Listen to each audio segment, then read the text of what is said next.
안녕하세요. 교조입니다. 오늘 여러분들 좀 마음이 좀 힘드실 것 같습니다.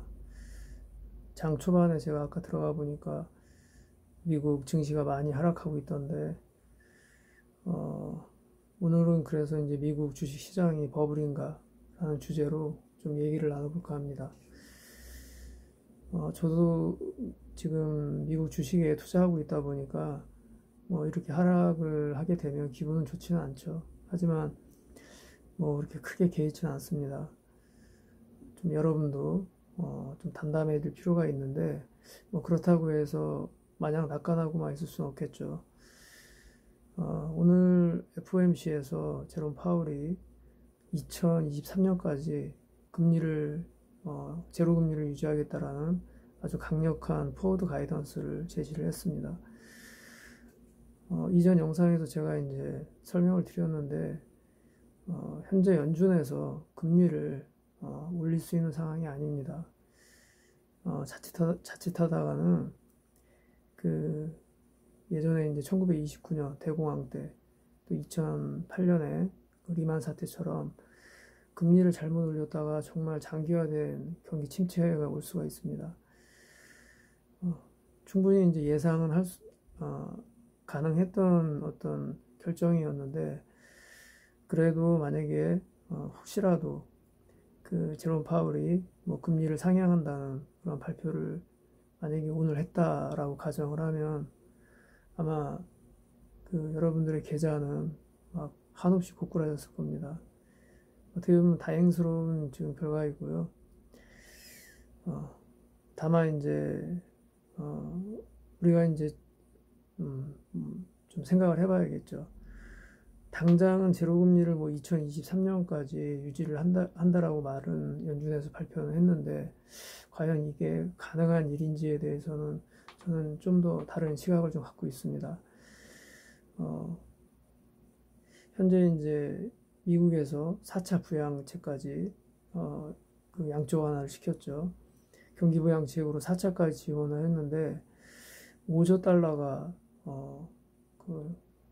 이 시중에 그 통화가 됐습니다.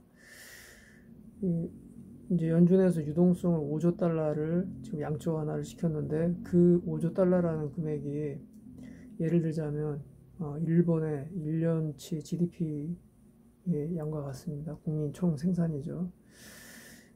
정말 어마어마한 돈을 쏟아 부었는데 이제 우리가 이제 뭐 생각을 해볼 수가 있죠. 시중의 통화량이 그렇게 늘어나면 당연히 인플레이션은 막을 수 있는 방법이 없습니다.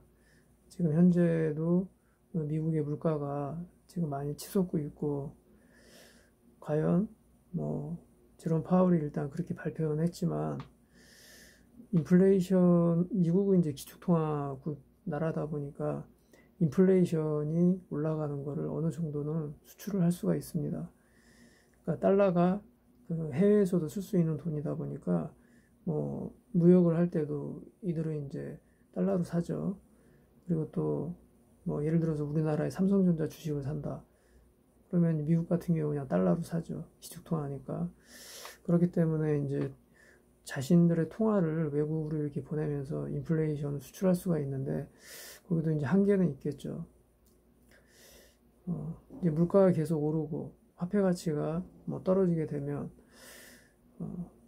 이 화폐 가치가 떨어지는 것은 간단하게 생각하시면 됩니다. 예를 들어서 통화량이 늘어났다는 것은 시중에 달러가 많이 생겼다는 거죠. 그러면 달러가 많이 생기면 이제 물건으로 예를 들자면 물건이 많이 생겼으니까 물건의 가치가 떨어지겠죠. 그것처럼 이제 화폐 가치가 떨어지고 물가가 상승하면 그런 어떤 큰 부담은 국민들이 이제 그대로 받는 거죠. 예를 들어서 내가 뭐 월급을 한 달에 300만 원을 받는다라고 가정을 하면 화폐 가치가 좋을 때는 300만 원으로 살 수 있는 게 많이 있겠죠. 하지만 이제 화폐 가치가 떨어지면 받는 돈은 똑같아도 결국은 이제 우리가 그 실제 생활을 하면서 우리가 어떤 그 생활비에 쓸 수 있는 생활비로서 어떤 물건을 살 수 있는 그런 부분에 있어서 제한이 많은 거죠. 이제 쉽게 얘기해서 많이 살 수가 없는 거죠. 그렇기 때문에 이제 그 연준에서는 통화량을 시중에 이제 통화된 그 화폐를 다시 이제 그 끌어들이는 방법이 금리를 올리는 겁니다. 은행으로 다시 이제 회수를 하는 거죠. 그래서 금리를 올리게 되면 이제 사람들이 어떻습니까? 뭐 위험 자산이라든가 이런 데서 자기 자산의 일부를 빼서 당연히 그 안전한 안전 자산에 그 예적금에 넣겠죠. 그리고 뭐 주식을 하지 않는 사람들도 소비를 줄이고 금리가 좋아졌으니까 당연히 그 은행에다 저금을 많이 하겠죠. 이렇게 되면 이제 경기는 아주 그 침체가 될 수밖에 없습니다. 그리고 이제 금리를 많이 올리게 되면 물가는 심하게 떨어지고 화폐는 이제 아주 상승하는 그런 디플레이션이 또 올 수가 있죠. 그렇기 때문에 연준에서 쉽게 금리를 지금 올릴 수 없는 상황이긴 하지만 이제 만약에 이제 계속 제로 금리로 간다. 그러면 이제 물가는 계속 올라가고 그리고 은행 같은 경우에는 은행으로 돈이 들어오지 않다 보니까 기업들이 어떻게 하겠습니까? 기업들은 자금이 필요한데 대출을 받을 수가 없겠죠. 돈이 없으니까. 그런 거 이제 신용 경색이라고 하는데 그렇게 되면 이제 기업들은 뭐 은행도 부도가 나고 뭐 기업들도 부도가 날 수가 있죠. 특히 이제 현금을 많이 보유하고 있지 않은 그런 뭐 중소기업들 같은 경우에는 이제 많이 도산을 하게 됩니다. 그러면 이제 기업들이 자본을 확보할 수 없다 보니까 자본을 확보하기 위해서 뭐 어떤 방법이 있을까요? 유상증자 같은 걸 하겠죠. 유상증자를 하면 그 주식수가 많이 늘어나니까 결과적으로 그 주주들한테 피해가 가는 거죠. 그리고 이제 유상증자를 그 하면서 자본을 이제 늘리는 그런 기업들은 사실상 이제 어떤 뭐 기업이 경쟁력이 떨어졌다거나 자기들이 이제 어떤 뭐 대출 구조도 막혀 있다거나 뭐 어떤 힘든 상황에서 유상증자를 많이 합니다. 하는데 예를 들어서 뭐 애플이라든가 이런 기업들 같은 경우에는 오히려 유상증자를 하지 않고 자사주를 매입을 해서 자사주를 소각을 시켜버리죠. 자사주를 소각을 시키면 처음에 이제 내가 이제 발행했을 때 액면가보다 이미 주가는 올라갔을 거 아닙니까? 그거를 비싸게 내가 돈을 주고 매입을 해서 이제 기업이 그걸 사들이면 기업은 이제 회계상으로는 그건 이제 감자 차손이라고 하는데 회계상으로는 이제 그 마이너스가 되는 거죠. 그럼에도 불구하고 애플 같은 경우에는 지속적으로 자사주를 매입을 해서 자사주를 소각시켜갖고 주식수를 줄입니다.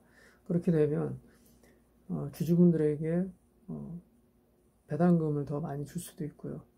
그런 주주 친화 정책, 대표적인 주주 친화 정책이라고 볼 수 있겠죠. 그렇다 보니까 결국은 주식을 하는 사람들도 장기적으로 봤을 때는 결코 좋은 건 아니죠.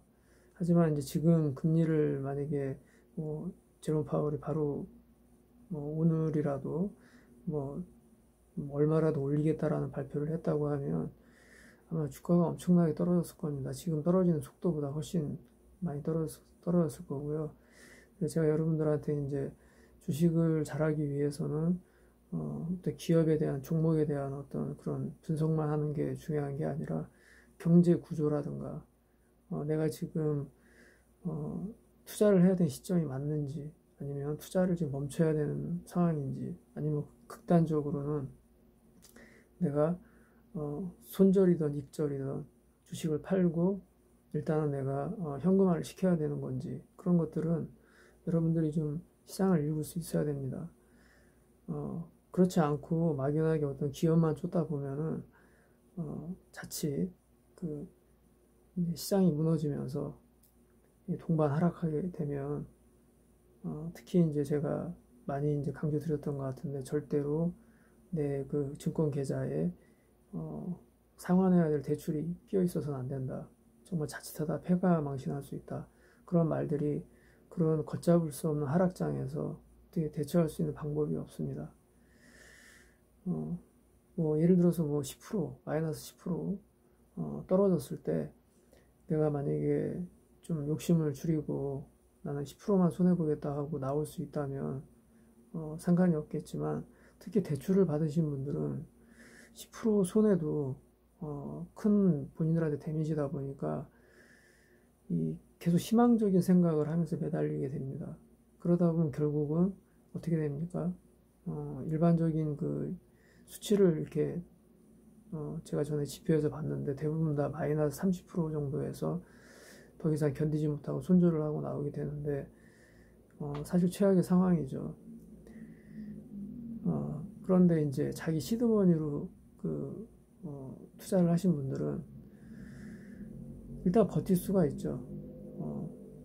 일단 버티는 거죠. 존버라고 하죠. 버틸 수 있는데 그런 분들도 사실 이제 속이 좀 쓰리죠. 왜냐하면 정말 저점으로 폭락했을 때 내가 우량주를 예를 들어서 뭐 애플을 한 주를 500불에 샀다. 근데 현재 이제 폭락을 해서 보니까 한 50불밖에 안 된다. 그러면 같은 금액을 주고 내가 10개를 살 수 있었던 거 아닙니까?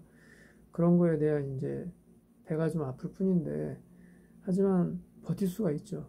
내가 뭐 대출해 줄 돈이 끼어 있는 게 아니니까. 그래서 지금 일단은 연준에서 그런 발표를 한 건 다행스러운 일이고요. 제가 지난 그 영상에서 말씀드렸던 이 GDP를 M2 값으로 나눠보면 통화량으로 나눠보면 이 기업의 실질적인 이 유동성이 얼마나 흡수가 됐는지를 따져볼 수 있다라고 말씀을 드렸습니다. 그거를 계산을 해보니까 2008년도 리만 사태 때보다 그때에 비해서 30%밖에 이제 실질적으로 기업의 그 시장 경제, 그러니까 실물 경제에 투입이 됐고 나머지 70% 중에 대부분은 이제 주식시장으로 들어왔다는 거죠. 자, 그렇게 되면 지금 미국 같은 경우는 GDP가 마이너스 32%였죠. 자, 실물 경제도 고꾸라지는 그래프가 나올 거고 주가는 나스닥 같은 경우 특히 이제 엄청나게 상승을 했죠.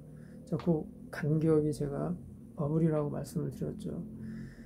현재 그 미국의 증시는 버블이 맞습니다. 버블이 맞고요. 그리고 그럼 버블이면 이 버블이 언제 꺼지냐라고 이제 그 얘기를 해봤을 때, 자, 버블이 예를 들어서 우리가 투자금을 회수하기 전까지 꺼지지 않는다면 그렇다면 버블이라고 해도 위험하진 않은 거죠. 하지만 그 투자금을 회수하는 시점을 우리가 알기가 어렵죠. 언제 대폭락이 일어날지는.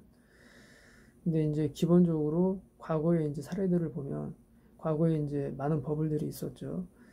뭐 여러분들이 잘 아시는 뭐 닷컴 버블도 있었고 그리고 뭐 경제 대공황 같은 경우에도 당시에 심한 버블이었습니다.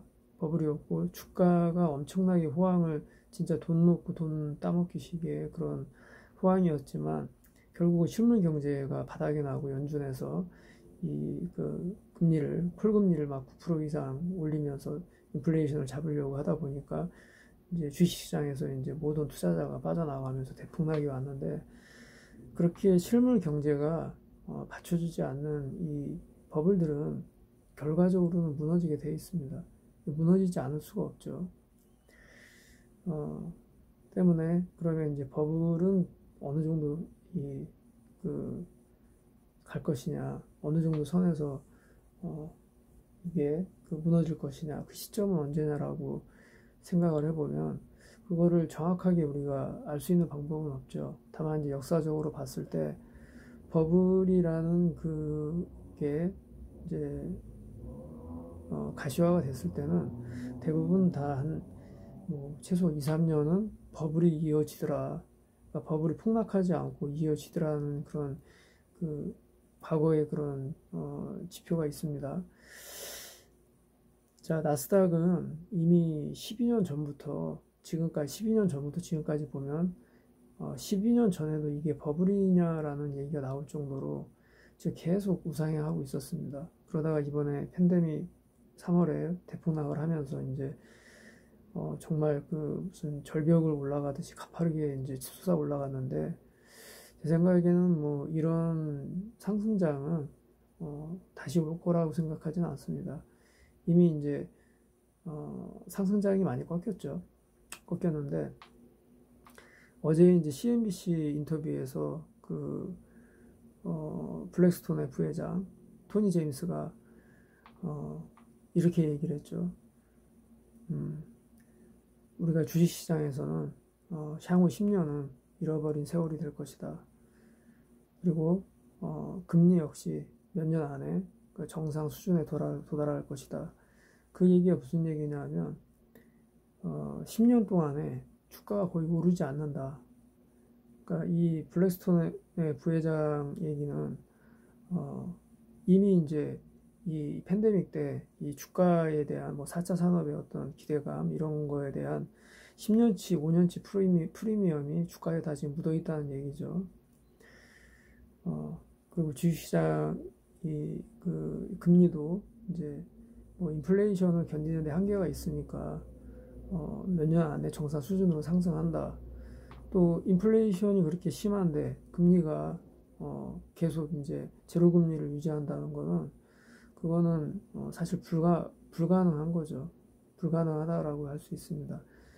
그러니까 자칫 잘못하다가는 정말 이제 국민들이 그런 휴지 조각이 된 돈을 가지고선 생활을 할 수가 없죠. 그렇기 때문에 금리를 올릴 수밖에 없는 상황이 될 수밖에 없는 거죠. 하지만 이제 제롬 파울은 뭐 표면적으로는 이 트럼프하고 되게 사이가 안 좋은 것처럼 보이지만, 뭐 많은 전문가들도 그렇게 보고 저도 그렇게 보지만 그 두 사람은 서로 이렇게 협력 관계라고 보입니다. 그래서 이번에 이제 트럼프 같은 경우는 특히 이제 재선을 하기 위해서는 주식시장이 붕괴가 돼서는 안 되죠. 또 이제 민주당 입장에서는 주식시장이 붕괴가 되는 게 그 공화당이 재선을 하지 않는데 도움이 되는 방법이기 때문에 그런 어떤 이제 정치적 서로 간의 노림수가 있는 거죠. 거기에서 제롬 파울은 일단 강력한 포워드 가이던스를 제시를 하면서 금리를 올리지 않겠다. 그래서 1차적으로 주식시장이 붕괴되는 것을 막아주려고 하는 거라고 저는 생각을 합니다. 그리고 뭐 경제적으로도 현재 금리를 지금 상황에서 올린다는 거는 정말 미국이 정말 심한 경기 침체가 올 만큼 아예 이제 붕괴가 될 수 있는 상황이다 보니까 그거를 이제 섣불리 할 수도 없겠죠.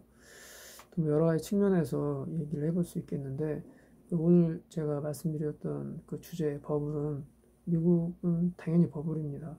버블이고, 저는 이제 여러분들이 제가 그 주린이 분들한테 이 댓글을 남겼던 내용을 보면 천천히 주식 투자를 하셔라. 그리고 항상 현금을 내 투자율 대비 5대5로 현금을 본인들이 쥐고 있어야 된다. 그렇게 계속 강조를 드렸던 이유가 미국 시장이 버블이기 때문에 드리는 말씀입니다. 이게 사실 언제 붕괴가 돼도 이상하지 않으리만큼 지금 현재의 미국 시장은 버블이 맞고요. 그리고 주가가 떨어지는 걸 보면 여러분들이 뭐 이렇게 볼 수 있지만, 예를 들어서 뭐 엔비디아 같은 경우에도 엊그저께 이제 엔비디아가 암을 인수를 했죠. 소프트뱅크에. 그랬을 때 주가가 순식간에 막 올라갔지 않습니까? 막 530불까지 올라갔었는데, 그럴 때 이제 그 주린이 분들이 생각할 때는 지금 내가 빨리 이 금액에서 더 올라가기 전에 들어가야겠다라고 생각을 하실 텐데, 그래서 들어가신 분들도 꽤 있으실 텐데, 결국 뭐 오늘 보면 아까 제가 보니까 480불대로 떨어지는 걸 제가 봤는데 지금 다시 올라갈 수도 있어요. 하지만 지금 같은 이런 불안한 주식 시장에서는 아무리 뭐 엔비디아 같이 4차 산업의 핵심 종목이라고 하더라도 시장이 지수가 떨어질 때는 같이 다 떨어집니다.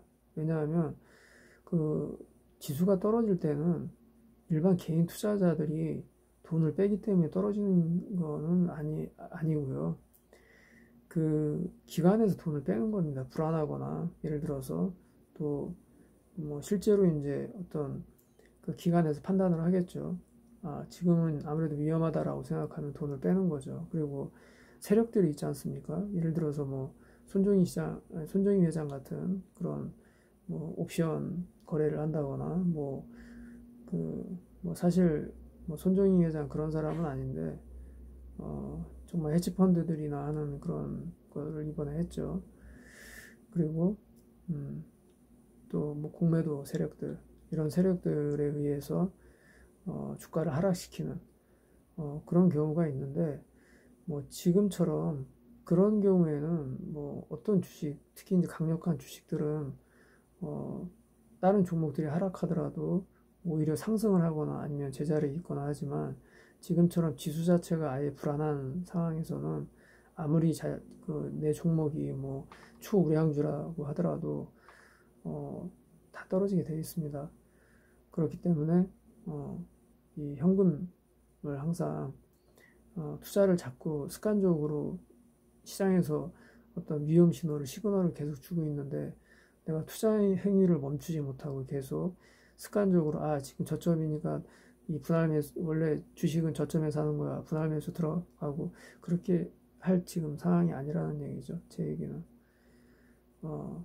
아예 차라리 대폭락이 와서 이렇게 이것도 지금 현재 뭐 많은 그 전문가들이 대폭락이라고 얘기를 하지만 사실 이게 뭐 대폭락이라고 저는 보진 않습니다. 제가 경험했던 그 대폭락은 이런 수준의 것이 아니었기 때문에 그런 대폭락이 아예 바닥까지 완전히 박혔을 때 그런 어떤 만약에 상황이라면 이제 뭐 올라가면 되는 거니까 그때서부터는 이제 우량주를 막 주워 담겠죠. 하지만 지금 같이 이게 도대체 폭락인지 아니면 뭐 건강한 조정인지 알 수 없는 이런 상황에서는 쉽게 얘기해서 관망하는 게 가장 좋은 겁니다. 자꾸 조급하게 어떤 생각을 갖고선 내가 지금 떨어졌는데 이게 바닥이 아니겠냐. 그래서 내가 지금 들어가야 되지 않겠냐. 어떤 이런 조급함에 또 투자를 하게 되면 다시 투자를 하는 순간 뭐 그런 경우 많이 겪으실 텐데 내가 매수를 하는 순간 바로 떨어지기 시작하죠. 물론 이제 매수를 하면서 막 올라가시는 분도 계시지만 그리고 한 가지 이제 여러분들이 이제 오해를 하시는 부분이 있을 것 같은데 자 지금 나스닥 시장처럼 올해 이제 2020년 지금 시장처럼 주식이 이렇게 계속 오르는 게 아닙니다. 지금 뭐 어떤 분들이 늦게 들어오셨어도 어떤 종목에다가 내가 투자를 했다니 한 달도 안 되는데 한 20% 정도 소득이 나고 수익률이 올라가고 야 이거 진짜 돈만 있으면 내가 돈 집어넣으면 다 이 시간만 지나면 다 돈이 오르겠구나 수익이 오르겠구나 라고 생각들을 충분히 그럴 수가 있는데 절대 그렇지 않습니다. 올해 같은 경우는 특별한 경우다. 그리고 이미 이런 이제 우리가 누릴 수 있는 어떤 상승장은 거의 마지막에 와 있다라고 보셔도 크게 무리가 아닙니다. 때문에 지금은 어떻습니까? 주식은 이제 이렇게 언듈레이션이 있죠. 많이 올라왔지 않습니까? 근데 이제 많이 올라왔으면 다음은 떨어질 차례죠. 더 오를지는 뭐 저도 잘 모르겠지만 이렇게 생각하시면 됩니다. 예를 들어서 그 아이들이 자랄 때는 쑥쑥 자라죠. 근데 아이들이 예를 들어 18세가 됐다, 뭐 19세가 됐다. 그러면 그 다음부터 잘 자라지 않죠. 그것처럼 이런 어떤 급한 주가의 그 상승은 치솟을 때 만약 여러분들이 그때 들어오셨다면 여러분들 이제 더 많은 수익을 얻으셨을 거고 이 정도 하락장에서 자기 계좌가 마이너스가 되지는 않았을 겁니다. 하지만 뒤늦게 들어오신 분들이라면 조금 아쉽지만 급하게 마음을 갖지 마시고, 그리고 주식 투자는 내가 장기 투자를 해야 되는데, 장기 투자의 개념은 기본, 우리가 이제 장기 투자를 한다 그러면 뭐 대부분 사람들이 10년을 얘기하지만 뭐 4, 5년 정도 하는 것도 그렇게 쉬운 게 아닙니다. 내가 어떤 종목에 투자를 했는데 4, 5년을 유지한다, 그런 게 그렇게 쉬운 방법이 아닙니다. 중간에 필요하면 주식을 내가 매도를 해서 현금화 시켜서 현금을 쓰게 돼 있습니다. 근데 아마 대부분들이 지금 주식이 투자하는 어떤 그런 모양이 돈을 얼른 집어넣어서 목돈을 빨리 만들고 싶은 욕심이 크다라고 저는 보이거든요. 근데 그런 욕심은 반드시 화를 부르게 되어 있습니다. 그리고 그 욕심이 너무 강하다 보면 시장에서 주는 시그널을 그대로 받아들이질 못하고 그걸 가지고 또 재해석을 합니다. 또 재해석을 하는 또 유튜버들도 많고요. 또 그걸 듣다 보면은 또 따라가게 되고요. 하지만 이제 투자는 자기 철학이 분명히 있어야 된다. 예를 들어서 뭐 산에서 지금 막 불이 난다, 좀 있으면 불이 날 거라고 하는데 굳이 그 산을 올라가면 되겠습니까? 우리가 여유를 갖고, 그리고 내가 조금 정말 안전할 때까지 좀 기다렸다가 내가 뒤늦게 들어가더라도 그게 안전한 거죠. 최소한 내가 큰 피해를 보진 않겠죠.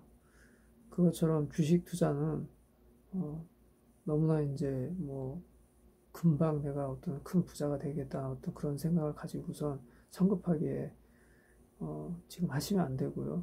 그리고 미국 시장이 분명하게 버블이기 때문에 지금 상태에서 어떤 자꾸 투자에 대한 욕심을 내지 마시고, 그렇다고 해서 아예 시장에서 도망가라는 얘기가 아닙니다.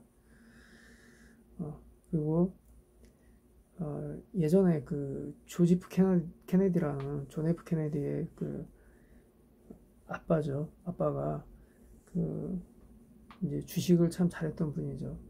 하지만 이제 그분은 그 월가에서 욕을 많이 먹던 사람입니다. 이유가 뭐냐면 조지 F 케네디는 공매도를 했던 사람이에요. 그러니까 우리는 다 상승을 원하지 않습니까? 개인 투자자들이. 근데 공매도꾼들은 하락에다 베팅을 하는 사람들이죠. 그러니까 주식이 폭락하기를 바라는 사람이죠. 근데 이제 조지 F 케네디가 어느 날 그 이제 월가에 자기가 출근하기 전에 구두를 닦으러 이제 갔는데, 그 조그만 그 구두 닦기 어린 아이가 조지 F 케네디한테 주식 종목을 막 얘기를 하면서 이걸 사면 돈을 번다, 이런 얘기를 하더라는 거죠. 그래서 조지 F 케네디가 그때 이제 신발 한 짝만 닦고 얼른 나와서 지금이 과열이구나 해서 주식을 매도한 그런 얘기가 있습니다. 제가 드리는 말씀은 뭐냐면, 지금은 정말 너무나 많은 전문가 같은 사람들이 생겼죠. 그것은 그들이 전문가라기보다는 그들이 특출나서 지금 돈을 벌고 있는 게 아니라 시장이 지금 주식이 그냥 오르는 겁니다. 전반적으로. 너나 없이 돈을 벌다 보니까 이제 과거에 그 월가에서 가장 저도 개인적으로 개인 투자자를 존경하는데 제시 리버머라는 사람이 있어요. 그 5불로 시작해서 1억 불을 벌은 사람이죠. 물론 그 사람도 공매도꾼이었습니다. 그리고 결국은 나중에 공매도로 전 재산을 잃습니다. 제가 이제 그런 투기적인 걸 하지 말라는 이유가 그런 얘기고요. 그 제시 리버머가 이렇게 얘기를 했죠. 주식시장에서 모두가 돈을 벌고, 그리고 주식시장에서 전문가라는 사람들이 많이 나온다면 그 시장은 현재 과열됐다라는 얘기죠. 그러면 투자자는 지금 투자를 멈춰야 되는 가장 위험한 그런 상황이다 라고 이제 제시 리버머가 말을 했는데, 요즘 들어서 더 제가 많이 느끼는 거는 뭐 유명한 그 뭐 피터 린치라든가 성장주의 투자라는, 그리고 여러분도 잘 아시는 뭐 레이 달리오라든가 또 워렌 버핏, 이런 뭐 대단한 투자가 들도 있고, 또 누구죠? 이번 하락장에서 큰 수익을 얻은 빌 에크먼, 이런 사람들도 있지만, 요즘 들어서는 더 제시 리버머의 말이 정말 이렇게 많이 곱씹게 됩니다. 많이 이제 생각을 하게 되는데, 지금처럼 이렇게 많은 전문가라는 사람들이처럼 이렇게 하시는 분들이 나온 상황은, 그 상황만으로 봤을 때도 시장이 버블이다라는 얘기죠.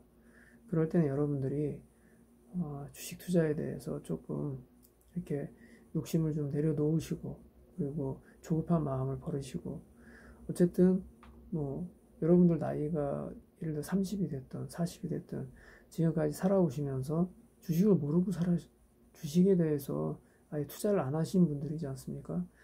그러면은 30년, 40년을 내가 모르고 살았어도 전혀 이상이 없었는데, 단 몇 개월 동안, 저기 몇 주 동안, 아니면 단 며칠 동안 내가 주식을 투자를 하지 않고 참는 거에 대해서 급할 게 뭐가 있겠습니까?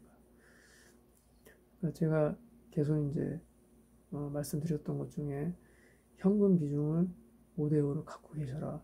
그래야만 내가 정말 어떤 뭐 완전한 대폭락장에서 우량주를 담을 수도 있고, 그리고 큰 피해를 보지 않을 수가 있죠.